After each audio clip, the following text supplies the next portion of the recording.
इस किस्त की आगाज में सुल्तान अब्दुल हमीद को दिखाया जाता है जो कि दरबार में बैठे होते हैं, और साथ ही रुतशील्ड और फवाद अफंदी को दिखाया जाता है जो कि दरबार में ही मौजूद होते हैं। रुतशील्ड बोलना शुरू करता है और कहता है कि मेरे सुल्तान, हमने मुआहदे पर दस्तखत कर दिए हैं, लेकिन हमने इस पर मोहर नहीं लगाई, और तो और मेरे जाती दस्तखत भी जरूरी हैं, लेकिन मेरी मोहर बैंक के नाम पर असरअंदाज होगी। इस सूरत में एक ही रास्ता है कि हम इसे कुछ शराइत से हल कर लें। सुल्तान अब्दुल हमीद यह सुनकर पूछते हैं कि कैसी शर्त, जिस पर रुतशील्ड बोलना शुरू करता है और कहता है ये मुआहिदा उस्मानियों के लिए बहुत कीमती चीजें करेगा। आप लोग फैक्ट्रियां, स्कूल और यहाँ तक के अस्पताल भी बना सकते हैं। आपकी रियासत कर्जों से आजाद होकर तरक्की की शुरुआत करेगी। तहसीन पाशा जो कि सुल्तान के साथ ही खड़े होते हैं बहुत हैरानी से ये गुफ्तगू सुन रहे होते हैं। सुल्तान इसकी बात सुनकर कहते हैं कि असल बात की तरफ आए, जिस पर रुतशील्ड कहता है मेरी शर्त यह है कि कर्जों के इंतजामिया के सदर का इंतखाब किया जाए। जिस पर सुल्तान रुतशील्ड से पूछते हैं कि आप किसे तजवीज करते हैं, जिस पर वो फवाद अफंदी का नाम लेता है जो कि पास खड़ा सारी गुफ्तगू सुन रहा होता है। सुल्तान यह सुनकर हैरत से फवाद अफंदी की तरफ देखते हैं और फिर तहसीन पाशा की तरफ देखते हैं और कहते हैं ठीक है, अगर आप ऐसा चाहते हैं। ये कहकर सुल्तान अब्दुल हमीद फवाद अफंदी को कर्जों की इंतजामिया का नाई मुकर्रर कर देते हैं। यहाँ पर सीन पलटता है और खलील खालिद को दिखाया जाता है जो कि चमकोज की मैयत के पास बैठकर रो रहे होते हैं। खलील खालिद चमकोज को अपने कंधों पर उठाकर वहाँ से चले जाते हैं। यहाँ पर सीन पलटता है और शहनाज खातून को दिखाया जाता है जो कुछ लोगों के साथ एक कमरे में होती है। तभी दरवाजे से एक आदमी अंदर आता है जिसे देख के शहनाज खातून कहती है कि तुम यहाँ क्या कर रहे हो और तुमने इस जगह को कैसे तलाश किया। जिसके जवाब में वो कहता है कि मुझे रुतशील्ड ने बताया कि तुम यहाँ पर मिलोगी। जिस पर वो अपनी बात मुकम्मल करते हुए कहता है कि अच्छा, ये वो पुरस्कार सुराख है जहाँ पर तुम अपने राजों को छुपाते हो और इनका जश्न मनाते हो। जिस पर शहनाज खातून फिर से पूछती है कि तुम यहाँ पर क्या करने आए हो और तुम क्या चाहते हो। जिसका जवाब देते हुए वो कहता है कि मैं यहाँ रुबीना को तुमसे मुतारिफ करवाने आया हूँ जो कि अब से मेरे साथ होगी। यहाँ पर रुबीना शहनाज को अपना तारुफ करवाती है। शहनाज खातून जो कि गुस्से में होती है और कहती है कि मैं तुमसे बात करना नहीं चाहती। यहाँ पर सीन पलटता है और फिर से सुल्तान अब्दुल हमीद को दिखाया जाता है जो कि दरबार में ही बैठे होते हैं। रुतशील्ड बोलना शुरू करता है और कहता है आपकी रियासत ने बेशतर कर्जों से निजात पा ली है,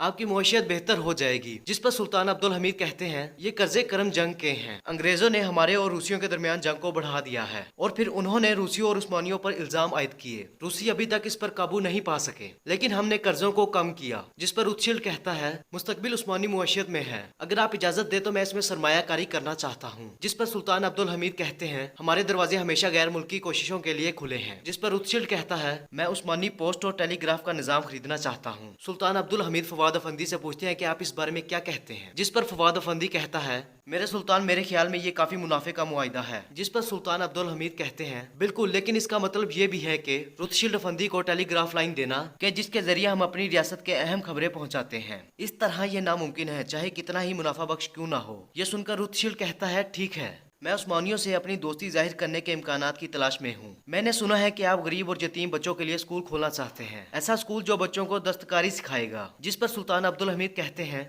बिल्कुल, लेकिन हम अपने कर्जों की वजह से अभी तक इसको नहीं बना पाए। जिस पर रुतशील्ड कहता है और उस स्कूल में मुसलमान, ईसाई और यहूदी बच्चे मिलकर वहाँ तालीम हासिल करेंगे। जिस पर सुल्तान अब्दुल हमीद कहते हैं हम यतीम और गरीब बच्चों में मजहब और कौमियत के लिहाज से फर्क नहीं करते। जिस पर रुतशील्ड कहता है तो फिर अगर आप इजाजत दे तो मैं स्कूल के लिए एक इमारत का अतिया करना चाहता हूँ। रुतशील्ड बज़ाहिर अपने आप को सुल्तान अब्दुल हमीद का दोस्त कहलवाता है, मगर ये दरअसल इनकी चाल होती है जिसे सुल्तान अब्दुल हमीद भी समझ लेते हैं। रुतशील्ड अपनी बात मुकम्मल करते हुए कहता है क्या आप मुझे स्कूल के लिए अपनी कंपनी की एक इमारत अतिया करने की इजाजत देंगे। जिसे सुनकर सुल्तान अब्दुल हमीद इसकी इजाजत दे देते हैं। यहाँ पर सीन पलटता है और बेदार सुल्तान को दिखाया जाता है जिन्होंने उस्मान अफंदी को तलब किया होता है। बेदार सुल्तान उस्मान अफंदी से पूछती हैं बताएं मुझे उस जगह पर क्या हुआ था, क्या वहाँ पर शहनाज खातून थी। जिस पर उस्मान अफंदी कहते हैं कि मैं वो मंजर देखकर हैरान रह गया। वहाँ पर मेजें लगी हुई थी और गरीबों में खाना तकसीम किया जा रहा था। उन्होंने कहा कि वो ये खाना शहनाज खातून के नाम से बांट रहे हैं। दरअसल ये भी एक शहनाज खातून की चाल होती है। यहाँ पर सीन फिर से पलटता है और सुल्तान अब्दुल हमीद और तहसीन पाशा को दिखाया जाता है। तहसीन पाशा सुल्तान अब्दुल हमीद से कहते हैं हम इस मुआहिदे से रोड, फैक्ट्रियां, स्कूल, अस्पताल के ख्वाब पूरे करेंगे इंशाअल्लाह, लेकिन मैं हैरान हूँ कि आपने फवाद अफंदी को गिरफ्तार क्यों नहीं किया। जिस पर सुल्तान अब्दुल हमीद कहते हैं कि हमारे लोगों के लिए पाशा, हम फवाद अफंदी के पुष्टपनाही करने वालों को तलाश कर रहे हैं। यहाँ पर सुल्तान अब्दुल हमीद अपनी बात मुकम्मल करते हुए कहते हैं हम फवाद अफंदी पर उस वक्त तक हाथ नहीं डालेंगे जब तक वो कर्जों का मसला हल नहीं कर लेता, लेकिन जैसे ही ये मसला हल होगा हम उसे सजा देंगे। यहाँ पर सीन पलटता है और ज़ैनब खातून को दिखाया जाता है जो कि मोहम्मद सलीम के साथ एक बगीचे में बैठी होती हैं। ज़ैनब खातून मोहम्मद सलीम से कहती हैं, तो क्या आपने इन गंदी अफवाहों को सुना है जो लड़कियां हरम में मेरे बारे में करती हैं? जिस पर मोहम्मद सलीम कहते हैं, किस तरह की अफवाह? नहीं, मैंने तो नहीं सुनी। जिस पर शहनाज खातून कहती हैं, लेकिन ये कैसे? मोहम्मद सलीम कहते हैं कि मैं आपके जज्बात के बारे में कैसे जानता हूँ? जिस पर ज़ैनब खातून कहती हैं, आपको बताने की जरूरत नहीं, मुझे सब अंदाजा है। मोहम्मद सलीम कहते हैं कि ये बात अहमियत नहीं रखती ज़ैनब के मैंने किससे सुना, और आपको इस वजह से शर्मिंदगी महसूस नहीं करनी चाहिए। दरअसल ये अच्छा हो गया कि मुझे आपके एहसासात का इल्म हो गया, क्योंकि मैं आपको और अच्छे से जानना चाहता हूँ। मोहम्मद सलीम की बात खत्म होते ही पीछे कुछ सिपाही दिखाए जाते हैं जो कि आपस में कुछ बातें कर रहे होते हैं। एक सिपाही दूसरे से पूछता है कि तुम्हें पता है क्या हुआ? जिस पर वो जवाब देता है कि उन्होंने खलील खालिद के आदमियों में से एक को मार डाला है। दरअसल यहाँ पर चमकोज की बात हो रही होती है और उनकी ये गुफ्तगू ज़ैनब खातून भी सुन लेती हैं और वो ये सुनकर परेशान हो जाती हैं। यहाँ पर सीन पलटता है और गारो को दिखाया जाता है जो कि एक आदमी के साथ खड़ा होता है। गारो कहता है कि तुमने वो काम किया है जो हम 1000 लोगों से ना करवा सके। तुमने चमकोज को मारकर खलील खालिद को तकलीफ पहुंचाई है। सैमुअल ने खौफ और एहतराम के साथ तुम्हारा जिक्र किया था। जिस पर वो दूसरा आदमी कहता है कि तुम ये काम क्यों नहीं कर सके? क्या कमी थी? तुम आज खलील खालिद को खत्म क्यों नहीं कर सके? मैं बता सकता हूँ, क्योंकि तुम हिम्मत हार गए हो। यहाँ पर सीन पलटता है और खलील खालिद को दिखाया जाता है जो कि चमकोज की मैयत को गुस्ल दे रहे होते हैं। गुस्ल देने के बाद चमकोज की